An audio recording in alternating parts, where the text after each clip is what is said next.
సరే 35 రోజులకే జరిగిపోతాయి అంటే జరిగిపోతాయి అనట్లేదు, చేస్తామని చెప్పి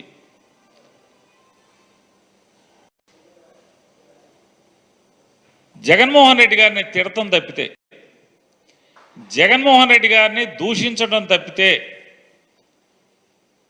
ఒక్క మంచి మాట లేకపోతే తను చెప్పిన ఒక్క మాటను నెరవేర్చే కార్యక్రమాన్ని కూడా శ్రీకారం చుట్టలేదు.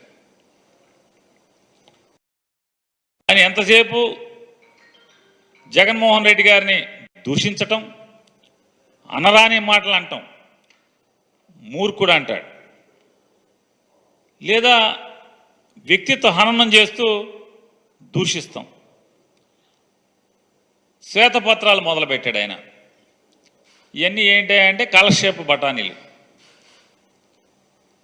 ఈ శ్వేతపత్రాలన్నీ కూడా రోజులు హరించటానికి తప్పితే, కాలక్షేపానికి తప్పితే ఈ రాష్ట్రానికి ఏమన్నా ఉపయోగపడేది ఒక్కటన్నా ఉందా? ఏ శ్వేతపత్రంలో అయినా, ఏ శాఖకు సంబంధించిన శ్వేతపత్రంలో అయినా ఎవరినన్నా మీరు దోషిగా నిరూపించగలిగారా? ఈ ప్రభుత్వాన్ని కానీ, లేదా ఆ ప్రభుత్వం నడిపినటువంటి, ఆ శాఖ నడిపినటువంటి వైఎస్ఆర్ కాంగ్రెస్ పార్టీకి సంబంధించినటువంటి నాయకుల్ని కానీ, లేదా అధికారులను కానీ ఒక్కరన్నా దోషిగా మీరు చూపించగలిగారా? ఒక తంపుడు ఉపన్యాసం జగన్మోహన్ రెడ్డి గారిని తిడతాం,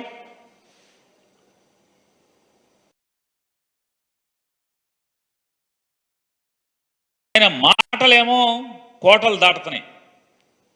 చంద్రబాబు నాయుడు గారి ఎన్నికల ముందు మాటలు కోటలు దాటినాయి, గెలిచిన తర్వాత చేతలు ఏంటి అంటే ఎక్కడ వేసిన గొంగలు అక్కడే ఉన్న పరిస్థితి.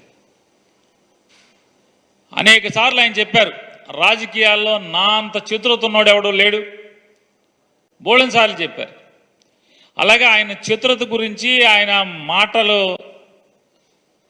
గొప్పతనం గురించి, ఆయన రాజనీతి గురించి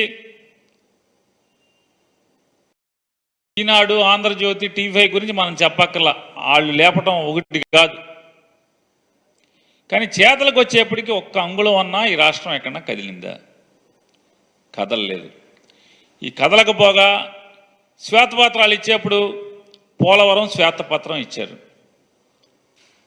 ఒక విలేకరు గారు అడిగారు అమాయకంగా, అంటే ఈనాడు, ఆంధ్రజ్యోతి, టీవీ5లో వచ్చినాయన్నీ నిజం అనుకుని ఈయన ఈరుడు సూర్యుడు అనుకుని ఏం చెప్పాడు, సార్ పోలవరం మీరు అప్పటికే 72% కట్టేసా అని చెప్తున్నారు కదా, మిగతా 28% ఎప్పుడు పూర్తి చేస్తారండి? మీరే మొత్తం మీరు కట్టారుగా ఇప్పుడు దాకా 72% అంటే ఎవడో తెలుసా ఎప్పుడు పూర్తి అవుద్దో నాకే తెలియదు అంటాడు. 40 ఏళ్ళ ఇండస్ట్రీ, 14 ఏళ్ళ ముఖ్యమంత్రి అని చెప్తారు, 4వ ప్రమాణ స్వీకారాన్నేమో డబ్బాలు కొట్టి రాసుకుంటారు, పోలవరం శ్వేతపత్రం ఇస్తాకెళ్ళి పోలవరం చూస్తానికి వెళ్తారు, పోలవరం ఎప్పుడు పూర్తవుద్దంటే ఏమో నాకేం తెలుసు అంటాడు. ఇది అనుభవం. అది అయిపోయిన తర్వాత అమరావతి వెళ్తారు, అమరావతి మొత్తం తిరుగుతారు. విలేకరు గారు అడుగుతారు, సార్ అమరావతి ఎప్పుడు పూర్తి చేస్తారు సార్, ఎంత ఖర్చు అవుద్దని చెప్పని. ఏం మాట్లాడతారు? నిన్ను అడగాలి ఇవన్నీ కూడా, నిన్ను కూర్చోబెట్టి ఇక్కడ అడిగితే అప్పుడు చెప్తావు సమాధానం. అతను విలేకరు ఉద్యోగం అతనిది, అతన్ని అక్కడ కూర్చోబెట్టితే మరి రాజీనామా చేసి కూర్చోబెట్టాల్సింది కదా విలేకరు గారిని. కూర్చోబెడితే ఏమని చెప్పేవాడేమో, ఆయన పోలవరం రోజంతా అమరావతి అంతా తిరిగి చెప్పేవాడేమో ఇన్నాళ్ళలో పూర్తి చేస్తా, లేకపోతే అవుదా అని. అమరావతి అవుతుందా అవదా? ఇంతమంది అమాయకుల్ని ఆశ పెట్టారు కదా, ఇవాళ రండి కొత్తగా ఇక్కడ పెట్టుబడులు పెట్టండి అని పిలుస్తున్నారు కదా. ఇవన్నీ కూడా తూచి కార్యక్రమాలు. అలాగే విద్యుత్ శాఖ మీద శ్వేతపత్రం ఇచ్చారు. ఆ శ్వేతపత్రం రోజు కూడా విలేకరులందరూ, మిత్రులందరినీ కూడా పిలిచారు. అన్ని జగన్మోహన్ రెడ్డి గారి మీద అసత్యాలు చెప్పారు, లేని అప్పులు చెప్పారు, పాపాలు అప్పులు చేసిందేమో ఆయన చేసేసి. విలేకరు గారు అడిగారు, ఏమండి మీరు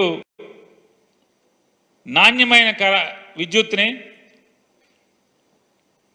రేటు పెంచకుండా రేట్లు తగ్గించిస్తా అని చెప్పారు కదా, అంటే వెంటనే విలేకరుల మీద రివర్స్ అయిపోయారు. ఏం మాడుతున్నాను, ఎవరు చెప్పాడు? ఆయన చెప్పానా? ఆయనే చెప్పాడు. ట్రూ అప్ ఛార్జెస్ లేకుండా జగన్మోహన్ రెడ్డి గారు ట్రూ అప్ ఛార్జెస్ పేరుతో కరెంటు రేట్లు పెంచకుండా ట్రూ అప్ ఛార్జెస్ మీద మీ మీద భారం వేసి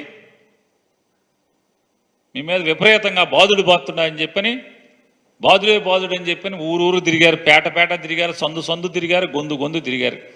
తండ్రి కొడుకులు ఇద్దరు, ఈ తెలుగుదేశం నాయకులందరూ కూడా, ఇవాళ ఎమ్మెల్యేలు మంత్రులైన వాళ్ళందరూ కూడా తిరిగారు. పవన్ కళ్యాణ్ గారు కూడా చెప్పారు, ఛార్జీలు బాగా పెరిగిపోతున్నాయి, మన చంద్రబాబు నాయుడు గారిని గెలిపించుకుందాం, విద్యుత్ ఛార్జీలు తగ్గిద్దామని. ఈయనంటాడు శ్వేతపత్రం ఇచ్చి, ఎవడు చెప్పాడు నేను తగ్గిస్తా అని చెప్పానా అంటాడు. ఆల్రెడీ వీళ్ళు జూన్ 4న గెలిచారు, 12 తారీఖు దాకానేమో 8 రోజులనేమో రిమోట్ కంట్రోల్తో పరిపాలించారు. 12వ తారీఖు నుంచేమో తెర మీదకి వచ్చారు. మరి ట్రూ అప్ ఛార్జెస్ ఏమో వచ్చేస్తున్నాయి కరెంట్ బిల్లులో. మరి ఎన్నికల ముందు మీరు ప్రజలకు ఏం చెప్పారు? కరెంటు ఛార్జీలు పెంచమని చెప్పారు. జగన్మోహన్ రెడ్డి అయితే మిమ్మల్ని బాధేస్తున్నాడు, బాధుడే అన్నారు కదా. మరి ఆ బాధుడు మరి మీరు బాధుతున్నారు కదా. అంటే జగన్మోహన్ రెడ్డి గారు చేసింది కరెక్ట్ అనే కదా. ఇవాళ పవన్ కళ్యాణ్ గారు రోజుకి 3 రూపాయలు చెత్త ఎత్తినందుకు డబ్బులు కలెక్ట్ చేయండి అని చెప్పారు. చెప్పినట్టుగా ఈనాడు, ఆంధ్రజ్యోతి పేపర్లో చూసాం. ఊరు బాగుండాలి, స్వచ్ఛంగా ఉండాలి, పరిసరాలు అద్భుతంగా తయారవ్వాలి, అనారోగ్యాలు ఉండకూడదు, ఆరోగ్యవంతమైన పరిసరాల కోసం చెత్త ఎప్పటికప్పుడు ఎత్తేయాలి, ఇంటికి 3 రూపాయలు కలెక్ట్ చేయండి అని చెప్పారు. మరి జగన్మోహన్ రెడ్డి గారు ఏం చెప్పారు? అదే కదా. ఆయన 30 రూపాయలు 60 రూపాయలే కదా. మరి మీరేమో 90 రూపాయలు కలెక్ట్ చేయమని చెప్తున్నారు కదా. మీరు అపోజిషన్లో ఉన్నప్పుడేమో చెత్త మీద పన్ను వసూలు చేస్తారా? చెత్త ముఖ్యమంత్రి అని ఒకడు, చెత్త నా కొడుకు అని ఒకడు. మరి మిమ్మల్ని ఏమనాలి ఇప్పుడు? అదే చెత్త పన్నుని కొనసాగిస్తున్నటువంటి ఈ రోజుకి మీరెక్కి 35 రోజులైంది. చెత్త పన్ను ఎక్కడన్నా ఆపారా? ఏ ఊర్లో ఉన్నా ఆపారా? ఏ మున్సిపాలిటీలో ఉన్నా ఆపారా? చెత్త పన్ను ఆపలేదు కదా. ఆపకపోగా అద్భుతం ఇది చెత్త పన్ను అనేది. ఇది జగన్మోహన్ రెడ్డి గారు రోజుకి రూపాయి 2 రూపాయలు వసూలు చేశాడు. కాదు 3 రూపాయలు వసూలు చేయండి అని మీరే చెప్తున్నారు. జగన్మోహన్ రెడ్డి రూపాయి 2 రూపాయలు వసూలు చేశాడు రోజుకి, మనం 3 రూపాయలు వసూలు చేద్దామని చెప్తున్నారు. జగన్మోహన్ రెడ్డి గారు అధికారంలో ఉండి ఇదే పని చేసినప్పుడేమో చెత్త నా కొడుకు, చెత్త ముఖ్యమంత్రి అన్నారు. మరి మీరందరూ ఎవరు అని అడుగుతున్నప్పుడు నేను చెత్త పన్ను రోజుకు రూపాయి 2 రూపాయలు వసూలు చేసినందుకు జగన్మోహన్ రెడ్డి గారు చెత్త నా కొడుకు, చెత్త ముఖ్యమంత్రి అయితే మరి మీరందరూ ఎవరు?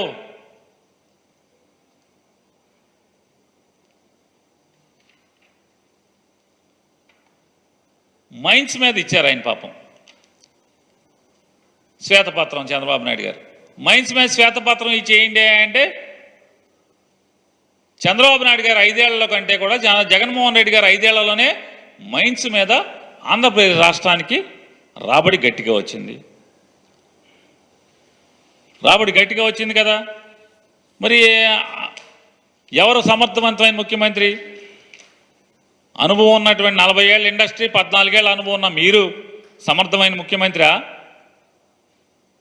కానీ మైన్స్లో మీకంటే 2-3 రెట్లు ఎక్కువ ఆంధ్రప్రదేశ్ రాష్ట్ర ప్రభుత్వానికి ఆదాయం ఎక్కువ వనకూర్చినటువంటి జగన్మోహన్ రెడ్డి సమర్థుడైన ముఖ్యమంత్రి. ఎవరు సమర్థుడు? ఇవాళ ఈయన సమర్థత జోలికి చూస్తుంటే మనం చంద్రబాబు నాయుడు గారి సమర్థత చూస్తే 40 ఏళ్ల ఇండస్ట్రీ, 14 ఏళ్ల ముఖ్యమంత్రి. జగన్మోహన్ రెడ్డి గారినేమో ఇష్టారాజ్యంగా నోటికి వచ్చినట్టు బూతులు తిడుతూ,